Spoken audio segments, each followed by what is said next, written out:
Oui, bonsoir. Oui, bonsoir. Euh, je m'appelle Baouri, je viens de la Guinée en Afrique de l'Ouest. D'accord, bienvenue. Merci, j'ai l'habitude de vous suivre là. Et aujourd'hui, je lisais le Coran mais dans la traduction française.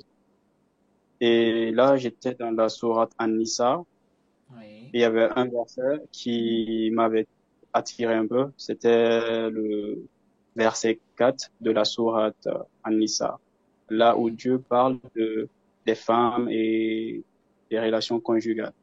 oui. Et dans la traduction française, c'était écrit bâtez-les, c'est-à-dire au niveau s'il y a un conflit entre l'homme et la femme, c'était l'exorsion ou bien se mettre loin d'eux dans le lit conjugal ou bien bâtez-les. J'aimerais que vous m'expliquiez cela si possible. Oui, vous pouvez encore expliquer c'est quel point exactement et quel passage. Le verset 4, c'est Bismillah ar-Rahman ar-Rahim wa atun nisaa saduqatihinna nihlatan et accorder la dot aux femmes nihlatan comme un cadeau divin avec beaucoup de respect. فإن طبن لكم عن شيء منه نفسا فكلوه هنيئا مريئا. Et si les femmes, par leur satisfaction, leur accord, ils vous ont pardonné, ça veut dire ils ont pardonné leur dot, dans ce cas, c'est licite pour vous et il n'y a pas de problème. C'est le verset 4 de la sourate An-Nisa. Non, je parlais plutôt, je me suis trompé. Je parlais de la sourate 4, du verset 34 plutôt. Verset 34 de la sourate An-Nisa. Oui. D'accord. الرجال الرجال قوامون على قوامون على النساء. النساء بما فضل الله بعضهم على بعض وبما أنفقوا من أموالهم فالصالحات قانتات حافظات للغيب بما حفظ الله jusqu'à la fin. Alors, Oui. la question, c'est quoi exactement? Dans la traduction française, ils disent ici, quant à celles dont vous craignez la désobéissance, exhortez-les, éloignez-vous d'elles dans leur lit et frappez-les. Oui, Si oui, elles arrivent à vous obéir, oui. alors ne cherchez plus de voix contre elles, car Allah est certes haut et grand. Maintenant, là où je D'accord. me pose la question, c'est au niveau de frapper-les si dans le Coran, la violence conjugale comme on appelle, est permis ou j'essaie en tout D'accord. cas de avoir des D'accord. explications Je sur. vous explique. D'accord. En fait, ça, c'est un sujet très sensible, on peut dire. Dans les séances de la thérapie que je donne aux couples, parfois je vois des couples musulmans dans lesquels l'homme profite de quelques explications islamiques pour justifier sa violence physique à l'égard de sa femme, pour dire que voilà, ça c'est permis dans la religion. Aucune violence ni morale, ni physique, n'est permise dans l'islam. Dans la relation conjugale et hors relation conjugale, pas de différence. C'est haram, c'est interdit. C'est un péché. Aucun homme musulman ne peut justifier sa violence physique par ce genre de verset du Coran. Parce que nous, d'après la voix des Ahlul Bayt, nous savons très bien que ce genre de verset n'autorise pas du tout, en fait, une violence physique euh, à l'égard des femmes. J'ai déjà publié une vidéo particulière par rapport à ce sujet.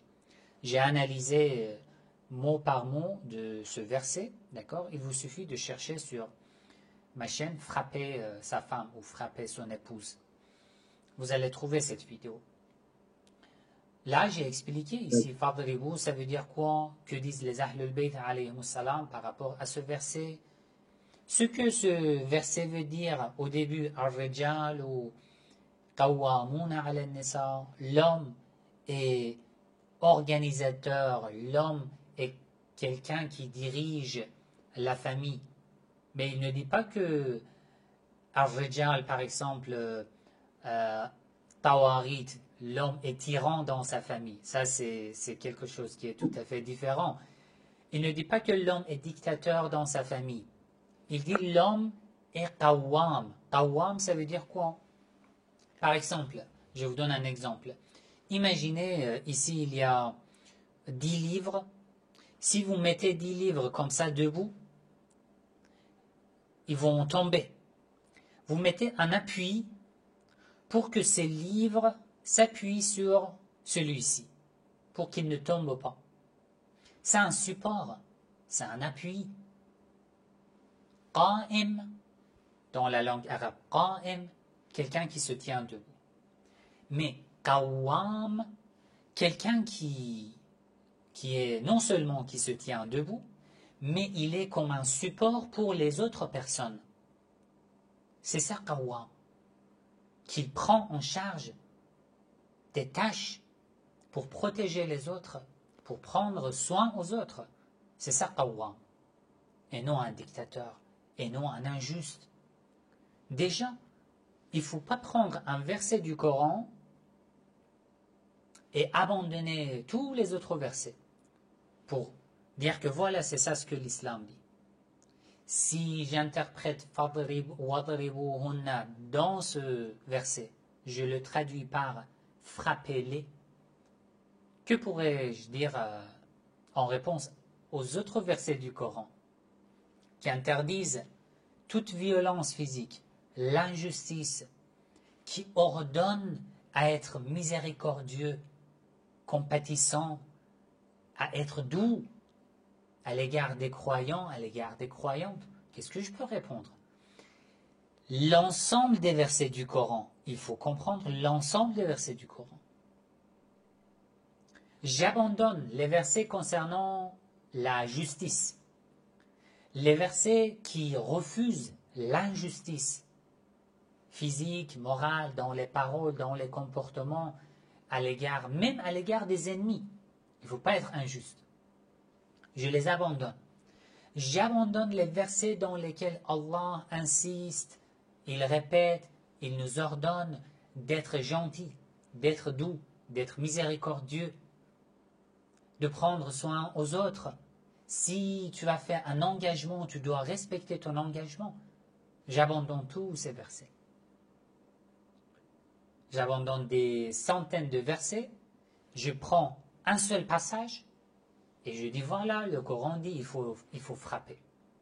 L'ensemble des versets du Coran nous disent que wadribuhunna ici ne peut pas signifier frapper-les. Quelqu'un qui le traduit ainsi montre qu'il n'a pas compris l'ensemble des versets du Coran. C'est impossible. D'accord?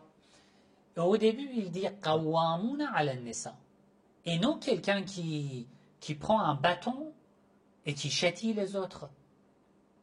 Il n'a pas dit les hommes sont des rois, les hommes sont dictateurs, les hommes sont tyrans, les hommes sont pharaons, les hommes sont chefs. Qawwam, c'est clair. Les hommes sont des supports, appuis. Tous les membres de la famille peuvent lui faire confiance, peuvent le considérer comme un support. Il prend soin de tous les membres de la famille. Tu peux lui faire confiance tranquillement. Mais un homme qui profite de ce terme pour dire que je suis qawwam ala nisa, j'ai la supériorité, ça ne se trouve pas la supériorité, ça prouve pas la supériorité. Il y a des hommes, moi je rencontre dans les thérapies de couple, qui profitent de ce terme pour dire que, voilà, le Coran dit qawwamun ala nisa. Tous les membres de la famille doivent m'obéir. Qui t'a dit ça? Qawwam, c'est le support. Déjà, tu prends tes responsabilités. Qawwam t'apporte beaucoup de responsabilités, te donne beaucoup de responsabilités. Tu prends soin de tous les membres de ta famille. Ton épouse, tes enfants. Tu respectes tes responsabilités. C'est ça, Qawwam. Ta femme ose te faire confiance ou non. Si elle veut te dire quelque chose, tous les membres de son corps va se trembler de peur parce que tu es agressif, parce que tu es violent. C'est ça, Qawwam? Bien sûr que non. Qawwam, c'est clair. Qawwam provient de Qa'im. Et Qa'im, je vous ai expliqué. Qawwam aussi, je vous ai expliqué. C'est ça. Le sens de ce verset. Et en même temps, vous pouvez juste chercher sur ma chaîne, et les amis aussi ont envoyé dans les messages sur YouTube. Frapper sa femme, le Coran autorise-t-il? Voilà, le lien maintenant se trouve dans les messages, dans la messagerie sur YouTube. Ils ont envoyé. Vous pouvez cliquer et visionner cette vidéo aussi avec les détails. Est-ce que c'est clair? Oui, merci beaucoup, là, c'est clair pour moi. Je vous en D'ailleurs, prie. j'avais fait quelques recherches là-dessus, mais je me suis dit aussi de vous poser la question et voir votre avis. Je vous en prie. Merci.